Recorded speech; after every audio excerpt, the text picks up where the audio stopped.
something like that. What do you got, Rach? We got 30 degrees, I think. I don't know. What is it, Lisa? 50. That's 27. Oh, it's 27. Okay. Yeah. All right. Well, there's no bad weather, just bad clothes, right? You just got to layer up.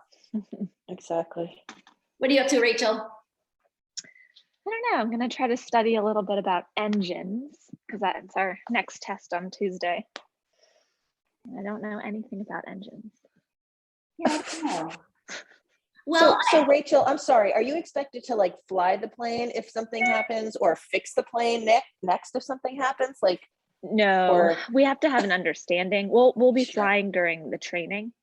We go on like 6 flights, but in actual, time of duty, we're not expected to step in and do anything. They just want us to have a baseline understanding. Okay. I was like, something would be very wrong.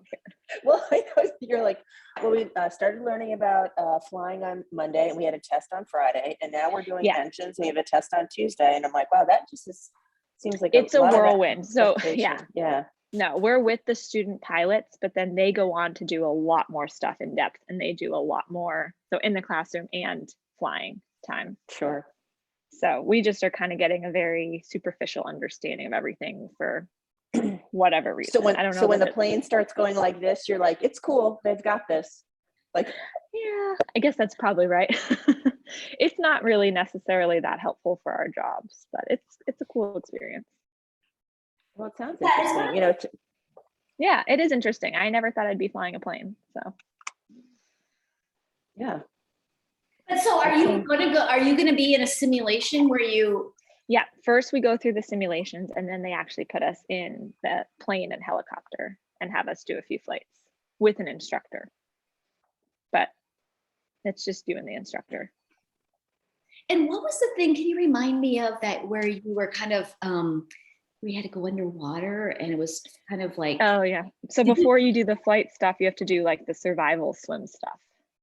So that's what we did in November and December. Rachel, you have that behind you now. That was what you feared. Well, there's one final day of it at the end of January that I'm most worried about. It's the one where it's like a simulated helicopter crash. And that's the one everyone gets like really hyped up and anxious about, because you have to kind of like unbuckle yourself and swim to the surface and do a bunch of variations of that. I get that. I mean, I have to say, like, I've flown in a number of helicopters before, but for fun, like sightseeing. And then I'm like, what am I doing? Like, there's one guy, like, or girl, like flying this plane. Something happens, we are done. We are done. Yeah. So I can't even imagine going underwater, Yeah, well, it's in a pool. So this will be, I guess tolerable. But yeah, But I'm sure I can see how it would just raise the anxiety of anyone doing it, right? Like it's, it'll feel real. It's not going to feel like a test. It's going to feel real, I'm sure. We're going to stay there for 30, 45 minutes and then walk back and then you go to Starbucks. You're going to be freezing. You're going to be freezing. No, not. It's 27 degrees, Aiden. I've been through worse, Mom. I fought in World War I. So Connie, kids don't care at all. And my favorite story is that when Bill and I were in Duxbury, however many years ago, in Tyndall, our youngest nephew, who's now a senior in high school, it was dead of winter and it was probably about 12 degrees. And he refused to wear pants. He wore shorts. So we took the dog for a walk, and there's like a little general store. So Bill and Tyndall went into the store, and I stayed outside with Rory, or maybe it was Rebus at the time. I can't even remember. And the woman in the store was so frowning at Bill because she thought that Bill was his dad, and that she was, that he was allowing him to go out in that weather because it was bitter. So kids think that they're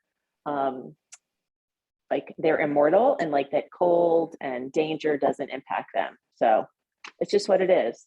So in other words, they have no regard for their life. Yeah, and you just have to live with it because, Put it that way. My mom and I used to get in a lot of arguments about this because I would wear flip-flops year round pretty much, and she would lose it. But the more that she would try to tell me not to, I would just dig my heels in further. So she dig her flip-flops in further. Yeah, exactly.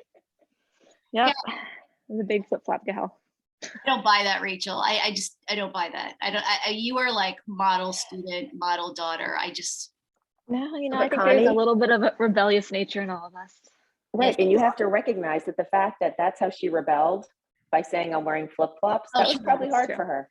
So it's all That's true. relative, right? well, Lisa Sure. didn't rebel. Lisa didn't do anything either. So Because my mother ruled with an iron fist. You didn't rebel against my mother, that's for sure. Game. Aiden, Yeah, I do not rule with an iron fist. I so don't. Aiden, you have no idea what it's like to live with a parent who's just like, if you do X, Y will not happen. And you say, well, what about X? And then Y doesn't happen. Like, and come heck or high water, there's no changing it. There's no, I'm sorry, mommy, I'll never do it again. I didn't Oh yeah, no, mean there's to." not. That stuff never worked, you know? How do you So- rule with an iron fist? We live in fear. Well, Arvind, you should. Aiden, I know that you get away with heck. And if it's not me, it's Lieutenant Leonard. Right. Well, you know, and Arvind requires constant supervision. So, Oh my god. you know, it takes a village for Arvind. Oh my god. He broke out in some song the other day. I don't know what it was. And Aiden stopped in his tracks and Aiden said, Please don't do that. don't ever do that again. I said please. I said please. Like stoic, like dead serious. I said please. And it doesn't phase Arvin. He was like, I'm like, wow. Well, it's like the flip flop thing, you know? Yeah. So, well, let's all live and learn. True. And so far, no one's lost an eye. So we're good. Yeah. That sounds weird. Yeah. And let's not try and blast your mom in the head. Okay. I'm just Oh, I throwing it out there. know. Let's just try, you know, be a little bit more reserved. It's a solid 5 feet wide. There's 10 feet tall. And the one place you shouldn't go, you went. And then Aiden line drive me with a baseball. I was pitching it. Yeah. Right. there's the whole net. It's got 50 square Oh, feet no. of protection.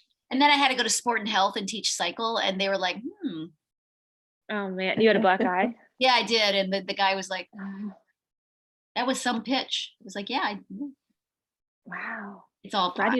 you didn't break any bones. I know. I got reprimanded by Lisa that I didn't go in and see if I had a concussion. But my eyes weren't dilating. I knew Monday, Tuesday, Wednesday, Thursday, 1, 2, 3. So I was okay, I'm Lisa. not sure that's how the concussion protocol works. Lisa is like, I'm gonna kill you. Oh my god. Well, I mean, the skull is one of the, like, it is like the strongest bone, right? I mean, isn't that like designed to protect your brain?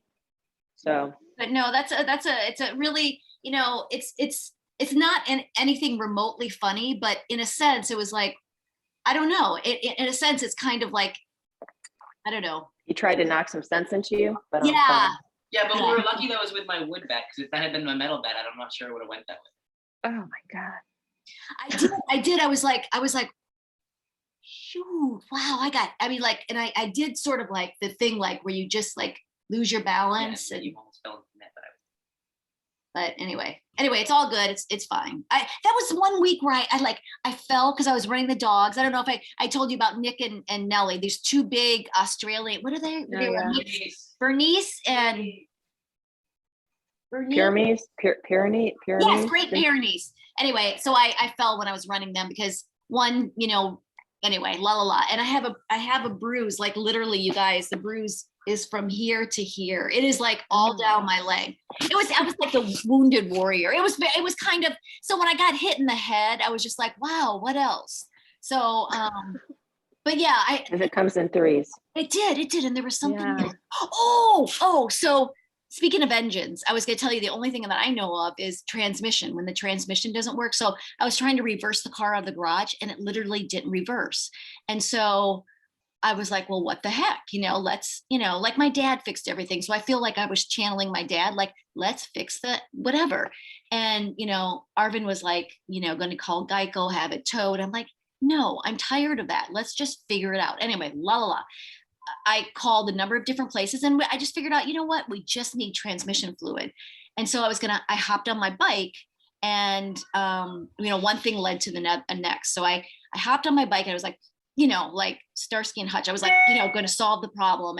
And there was this little toddler, like, I swear, learning how to walk. And it was right after like we had snow or rain or something. And I turned on the brakes. I pushed, put the brakes on so hard that I went flying and I fell off the bike, but the toddler was okay.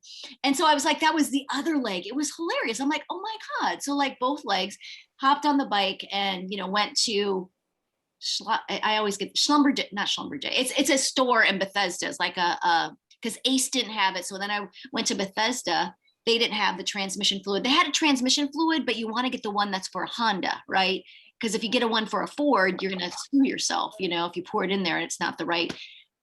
So they didn't have it. And they said, we'll just go across the street because there's a Honda dealer. And I went across the street. No, the Honda dealer, they weren't helpful at all. But this guy who was in the store, he's like, oh, did you get help in there? I was like, no. And I told him what was wrong. He's like, well, go to AutoZone, because they'll have what you need. I said, well, where's that? He said, Kensington. Oh. So, You bike to Kensington? yeah, it wasn't a big deal if it was just a straight shot, but Surrey was like sending me in all these different, because there was this, the Crescent Trail apparently goes straight up there, but it didn't really go straight up there. It went through neighborhoods and then Surrey got confused. And so I think that what was like 12 miles, I swear it was like 22 miles, but I finally got up there and got the transmission fluid. Yeah. And I had like 3 or 4 big bottles in my backpack and I finally made it back. We got it in there and the car went in reverse. And then the next day I felt my legs, you know what I mean? Because it was like, and then I think it was the next day after that when I got the line drive. So I was like, so I was a little bit lightheaded or a little bit lighthearted, Lisa, because I was like, I'm still standing, like, oh my God, like, and then Lisa was like, don't be an idiot, go get it checked out. And I was like, well, then I didn't. I said, don't be silly. And then I said, well, I really wanted to say, don't be an idiot, but I was trying to be nice because it is the holidays. Wow, you've had a crazy start to the new year. No, but I guess my point in all that is that, we're resilient and it's not going to be funny maybe in like 10 years when I'm like, like right now, Lisa and I were like, we're still kind of cool, but old, you know what I mean? But then we're going to be bona fide old and it's be like, it's not funny to fall. That's no longer funny. And it's no longer funny when you hit your head. Like, it's just not. But right now, I think we can get away with it being a little bit funny. Yeah, I get that. And for the record, I don't think of you guys as being old. Oh, she's a keeper. Okay. Let's keep Yeah, her. we'll take that. We'll take that. That's true. I don't. I kind of think of my mom as being old. But. Oh, that's very funny because yeah, no. And then like when I think of Susan, like Susan's 76, 77. And like, I'm like, she's not old. I mean, like you get to a point, Rachel, where you're like, nobody is old. Yeah, I agree with that. Digits, unless you're 3 digits, then it's like, okay, you're old. But I don't know. It's weird because, you hear old people say this all the time that, you're still that same person. You're just trapped in a older person's body. You know what I mean? Like you're still like that young at heart, person. Yeah. You don't change, No, that's it. And that's a good thing. No, we're old. Oh, we're old. No, I don't buy it. Well, Rachel, best of luck to you on your engine test. Oh my God, I'm going to need it. It's going to be very rough. You're going to crush it. You are You're going to crush it. I told her that yesterday or the day, whatever, when we text, I was like, oh my God, because you just crush it. And so, yeah. Well, yeah, it's weird to be back in a test taking scenario, but I guess, yeah, most of my life has been involved with test taking. So it's surreal, but it's not a foreign thing for me to sit down and just study. You're a good test taker. I happen to suck at tests. I hate tests, but yeah, that's like what you do.